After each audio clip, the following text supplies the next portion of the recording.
오늘도 주 안에서 서로 교제하게 하여 주심을 감사와 찬송을 돌립니다. 오늘 성경 본문은 어떻게 시작을 하고 있습니까? 오늘 성경 본문은 다윗의 마지막 말이라 이렇게 말씀을 하고 있습니다. 여기에서 다윗의 마지막 말이라고 해서 유언이라는 뜻은 아닙니다. 유언은 열왕기상 2장에 다시 등장하고 이것은 아마도 다윗이 죽기 전에 공식적으로 남기는 최후의 메시지가 아닌가 이렇게 생각을 하는 것이 더 옳을 것 같습니다.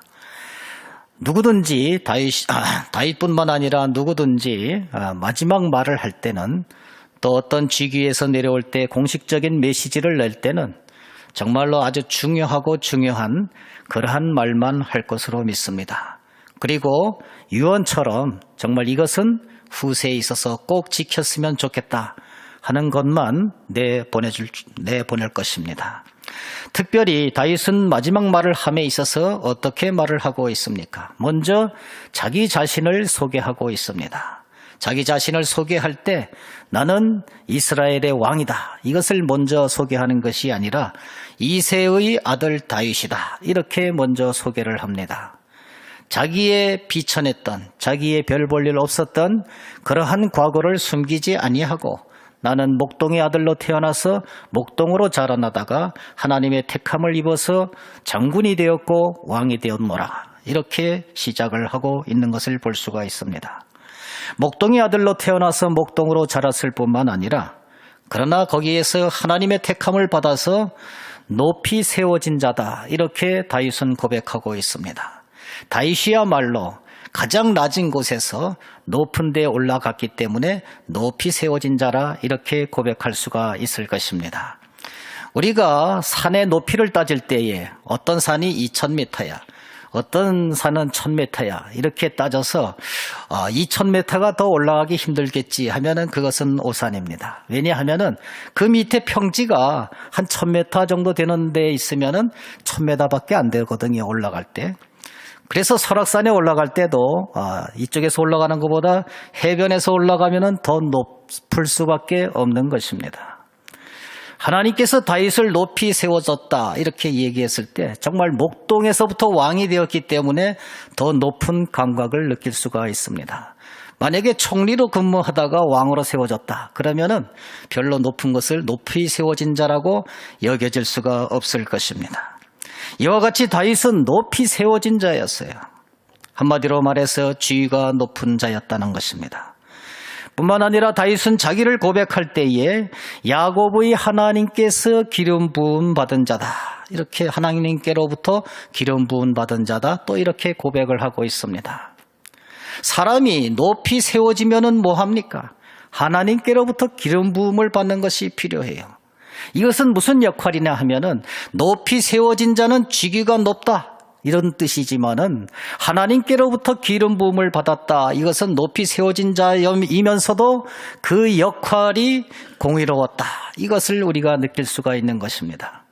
아무리 왕으로 세워졌어도 바벨론의 느부갓네살 왕처럼 기름 부음을 받지 못한 그러한 왕들, 악한 왕들이면은 그것이 무슨 소용이 있겠습니까? 역사 앞에 죄인일 수밖에 없는 것인데 다윗 왕은 높이 세워진 자일 뿐만 아니라 하나님으로부터 기름 부음 받은 자, 이 세상에서 정말 하나님의 선한 역사를 위해서 사용되어지는 그러한 왕으로 기름 부음을 받았다는 것이죠. 우리는 어떠한 역할을 통해서 지도자를 뽑을 때에 지도자로 뽑힌 사람은 분명히 하나님의 뜻입니다. 그러나 그렇다고 해서 그 사람이 기름 부음을 받았느냐 아니면은 악한 왕으로서 존재하느냐는 또 다른 별개의 문제라는 것입니다. 우리 인간들이 뽑아놨어도 하나님께서 세우셨지만은 어떤 왕은 선한 왕으로 세우고 또 어떤 왕은 악한 왕으로 세우고 어떤 왕은 선한 도구로 하나님의 역사를 이루고 어떤 왕은 악한 도구로 사용해서 정말 이 세상을 피바다로 물들이는 그러한 역할을 하는 경우가 있는데 바로 이 다윗은 하나님으로부터 기름 부음을 받은 선한 역할을 하는 그러한 사람이라는 것을 강조를 하고 있습니다. 뿐만 아니라 다윗은 이스라엘이 노래 잘하는 자다 이렇게 말을 했습니다. 당시에 노래 잘하고 할 때는 하나님의 성전에서 정말 봉사를 많이 했던 사람들입니다. 그러므로 세상의 직위가 높을 뿐만 아니라 교회에서도 아주 충실한 역할을 하는 사람들, 그런 사람들이 우리 교회에도 많이 있지 않습니까? 세상에서 높은 직위에 있지만은 교회에서도 나름대로의 역할을 잘 감당하는 사람들, 다윗은 그런 사람들이었다는 것입니다. 이것은 다윗이 한 말이지만은 하나님의 감동을 받아서 이렇게 하고 있노라고 2절에 말씀하고 있습니다. 여호와의 영이 나를 통하여 말씀하시며 그의 말씀이 내 혀에 있도다. 하나님의 영이 나를 통해서 말씀하고 있는 것이다. 지금 나를 소개하고 있는 것이나 하나님을 소개하고 있는 것이나 앞으로의 역사를 소개하고 있는 것이 하나님께서 나의 입술을 통해서 한 말씀이다. 이렇게 말씀을 하고 있는 것이죠. 우리는 성령 충만할 때에 우리 입술에서 나오는 말이라고 할지라도 하나님의 말씀을 계속해서 내뿜는 자, 그런 사람이 되어야 될 줄로 믿습니다. 다윗은 자기 자신을 이렇게 소개를 했는데 그 다음에는 어떤 말씀을 하십니까? 하나님은 어떤 하나님이신가? 이것에 대해서 말씀을 하고 있습니다. 하나님은 이스라엘의 하나님이다. 이렇게 3절에서 나와 있습니다. 이스라엘의 하나님이십니까? 아니면 온 우주의 하나님이십니까? 하나님은 온 우주를 창조하신 분이고 다스리고 운영하시는 분이기 때문에 하나님은 온 우주의 하나님이시지만은 특별히 다윗이 이스라엘의 하나님이라고 할 때에는 택한 백성의 하나님이라는 것입니다. 하나님은 온 우주를 창조하시고 운영하시지만은 특별히 택한 백성을 통해서 구속의 사역을 이끌어 가시는데 그 하나님께서 말씀하신다. 이렇게 말씀을 하고 있는 것입니다. 뿐만 아니라 하나님은 어떤 하나님이십니까? 이스라엘의 반석이 내게 이르시기를. 여기에서 이스라엘의 반석이 내게 이르신다고 할 때에 그 이스라엘의 반석은 이스라엘의 하나님을 나타내는 말입니다. 그런데 왜 이스라엘의 반석이라고 다시 또 다른 표현을 썼을까요?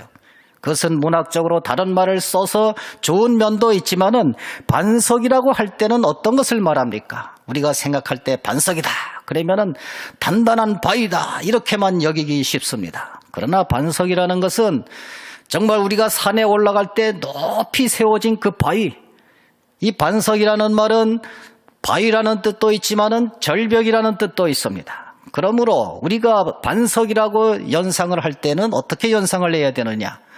산의 높은 절벽, 바위 절벽, 이것을 나타내는 것입니다. 이스라엘의 하나님이 왜 이스라엘의 반석이시냐? 거기는 함부로 누가 점령을 하질 못해요. 이스라엘의 하나님께서 다윗을 반석 위에 세운다. 정말 그 꼭대기에 세웠기 때문에 함부로 다윗을 칠 수가 없다는 것입니다. 그래서 나의 반석이시오, 나의 하나님이시오, 이렇게 고백할 때는, 나의 반석이라고 고백할 때는, 하나님이 나의 반석이라고 고백할 때는 누구도 범접치 못하는 곳, 누구도 점령하지 못하는 곳, 그러한 곳에 나를 두었다. 그러므로 나는 안전하다. 이것을 말씀하고 있는 것입니다. 그런 하나님께서 이스라엘의 하나님, 택한 백성의 하나님이시여 이스라엘의 반석이신 그 하나님께서 다윗을 어떻게 평가를 하고 있습니까? 그는 공의로 다스리는 자다. 다윗을 향해서 공의로 다스리는 자다. 즉 하나님의 기름 부음을 받은 자라는 것입니다. 자기가 사심을 가지고 통치하는 것이 아니고 내 편을 가리는 그러한 사람들이 아니고 다윗은 공의로 다스리는 자다. 이런 말씀입니다. 하나님 앞에 올바른 통치를 하는 사람이라는 것이지요. 한 예를 들어서 이 다윗은 사울의 손자 요나단의 아들 무비보셋을 선대했습니다. 자기의 원수 같은 그 자손을 죽이지 않고 오히려 선대했습니다. 왜 그랬습니까? 요나단과의 약속이죠. 요나단이 말할 때 나는 사울로부터 너를 구해줄 테니까 너는 앞으로 왕이 되어서 정권을 차지해도 내 집을 멸하지 말라는 그러한 약속이 있었지 않습니까? 바로 이런 것을 철저하게 지키는 공의로운 그러한 다윗을 얘기하고 있기 때문에 공의로 다스리는 자, 다윗은 평생 동안 공의로 다스리는 그러한 왕이었다는 것입니다. 뿐만 아니라 우리가 다윗을 어떻게 하나님께서 표현하고 있습니까? 하나님을 경외함으로 다스리는 자여, 이렇게 얘기를 하고 있습니다. 그렇게 자신만만하게 너무나도 나가는 왕이 아니라, 그렇지만 항상 하나님을 두려워하고 존경하면서 내가 하나님 앞에 정말 잘못 통치하는 것이 있는가 없는가 날마다 뒤돌아보면서, 다시 한번 뒤돌아보면서 그렇게 통치하는 왕이 바로 다윗 왕이라는 것입니다. 우리는 지도자를 뽑을 때 비호감도가 적은 사람을 뽑는다, 아니면 그 중에서 난 사람을 뽑는다, 이런 개념이 돼서는 안 됩니다. 공의로 다스리는 사람을 뽑아야 돼요. 내가 지금까지는 어두운 면이 많이 있어요. 내가 지금까지는 잘못한 것도 많이 있어요. 그러나 지금 이 순간에 나의 어두운 면을 뒤로 버리고 내가 앞으로는 공의롭게 통치를 할 수가 있겠다, 이런 사람이 바로 지도자가 돼야 된다는 것입니다. 그것을 우리는 하나님의 말씀을 가지고, 해안을 가지고 그렇게 나아가야 된다는 것이죠. 뿐만 아니라 하나님을 경외하는 사람을 뽑아야 돼요.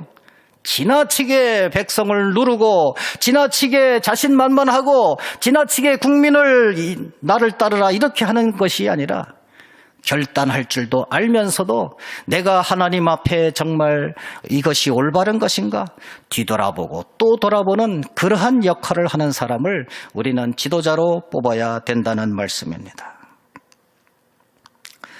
이 하나님께서 구체적으로 어떻게 다윗을 또 표현하고 있습니까?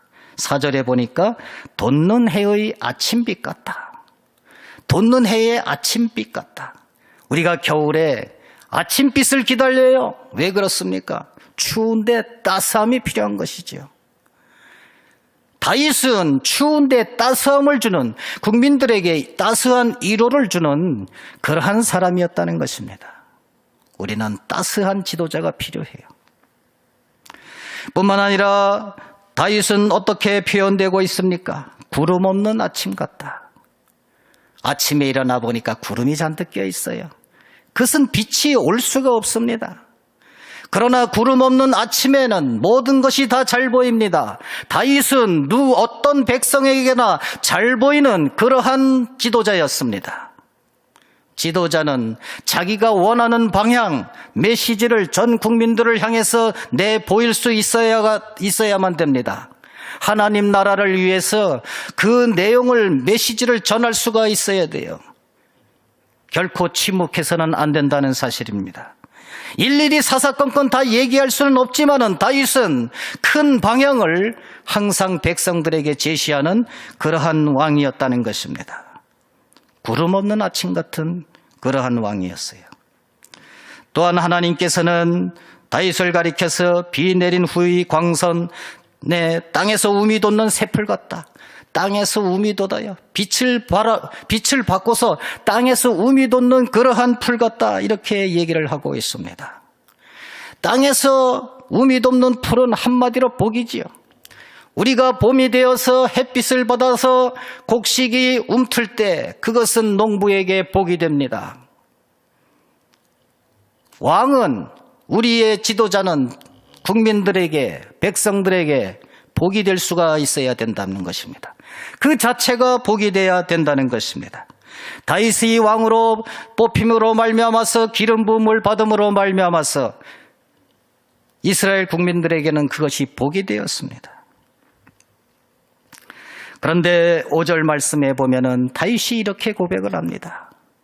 이것은 내가 잘나서 그렇게 된 것이 아니고, 뭐라고 얘기를 합니까? 하나님이 나와 더불어 영원한 언약을 세우사 그랬습니다.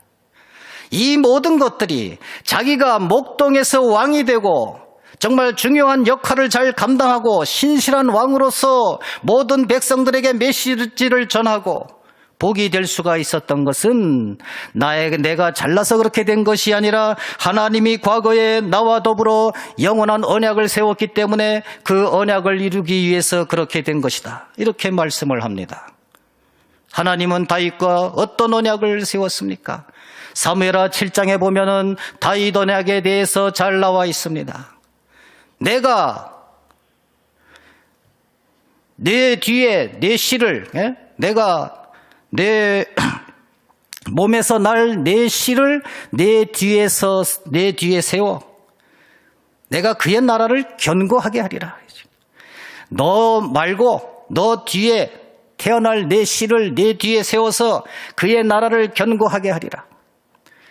그리고 그는 내 이름을 위하여 집을 건축할 것이고 나는 그의 나라 왕위를 견고하게 할 것이다. 이것이 바로 다윗 언약입니다. 그러므로 다윗 언약, 다윗의 후손에서 날 그 씨가 정말 영원한 나라를 세우고 그 영원한 나라의 왕위가 견고하게 될 것이다. 이 언약의 기초에서 다윗을 이렇게 축복해 주셨다는 것입니다. 그러면은 다윗의 몸에서 날 내 씨, 내 뒤에 세울 나라는 어떤 것입니까? 바로 다윗의 후손에서 날 그 내 씨는 예수 그리스도를 말하는 것이고 그의 나라는 하나님의 나라를 위하는 것입니다. 하나님의 나라를 말씀하는 것입니다. 그러므로 오늘날 다윗을 이렇게 축복하는 것은 바로 예수 그리스도의 탄생을 의미하는 것이죠. 앞으로 지금의 다윗이 이스라엘 민족을 북국 광병으로 했던 것과 마찬가지로 그렇지만 그것은 영원한 것이 아닌데 하나님의 나라를 예수 그리스도를 통해서 세움으로 말미암아서 교회를 세움으로 말미암아서 그것은 영원한 나라고 영원할 것이다. 그리고 그 예수 그리스도는 바로 여러분들에게 복이 될 것이고 그의 메시지는 온 천하에 밝게 빛날 것이고 그는 정말 돋는 해의 아침빛같이 따뜻할 것이고 구름 없는 아침같이 잘 드러날 것이다. 그것을 바로 말씀해 주고 있는 것입니다. 그러므로 오늘을 사는 우리들은 누구를 바라보고 살아야만 됩니까? 다윗의 이 메시지를 통해서 예수 그리스도를 바라보면서 살아야 된다는 것이지요. 지금 춥고 어둡고 긴 터널을 계속해서 지나고 있지만은 예수님께서는 이 세상에 오셔서 돋는 해의 아침빛같이 구름 없는 아침같이 땅에서 우미 돋는 새풀과 마찬가지로 우리 온 백성들에게 희망의 메시지를 주고 있다는 것입니다. 그러나 그것을 지금 우리만 받고 있어요. 구름 없는 아침은 잘 드러난다는 것을 얘기를 합니다. 예수 그리스도가 잘 드러나고 있지만은 아직도 부족해요. 우리가 그러므로 말미암아서 전도하는 인생, 이 세상에 복음의 문화가 건설되는 그러한 인생이 될 수 있도록 오늘 하루도 이 시간에 결심하면서 세상에 나가서 역할을 잘 감당해야 된다는 말씀입니다. 오늘 새벽에도 이 말씀을 들었습니다. 하나님께서 우리에게 주신 그 복 예수 그리스도로 말미암아서 오늘 아침에도 새 힘을 얻고 정말 밖에 나가서 하나님의 복음을 널리 전하는 저와 여러분들 되시기를 간절히 축원드립니다.